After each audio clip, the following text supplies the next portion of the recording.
உங்களை எல்லாரும் ரெஸ்பெக்ட் பண்ணணும்னு நினைச்சீங்கன்னா அப்ப இந்த 3 விஷயத்தை பத்தி நீங்க ரிவீல் பண்ணவே கூடாது. Number 1, we all have our insecurities and flaws. கரெக்டா?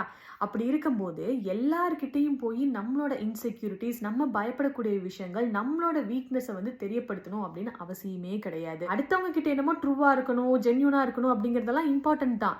பட் அதுக்குன்னு உங்களை நீங்க வீக்கா காட்டிக்க கூடாது.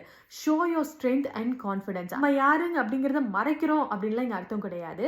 It's about presenting the best version of yourself to the world. Number 2, உங்களோட சேலரியை மட்டும் தயவு செஞ்சு யார்கிட்டையும் சொல்லிடாதீங்க. ஒருவேளை நீங்க சொல்லிட்டீங்க அப்படின்னா அதை பார்த்து ஃபர்ஸ்ட் பயங்கர ஜெலஸ் ஆவாங்க. இப்படி இவ்வளோ ஏர்ன் பண்றாங்க அப்படின்னு ஷாக் ஆவாங்க. அந்த ஏர்னிங்ஸ் வர்றதுக்கு நம்ம எவ்வளவு கஷ்டப்படுறோம் நமக்கு மட்டும் தான் தெரியும்.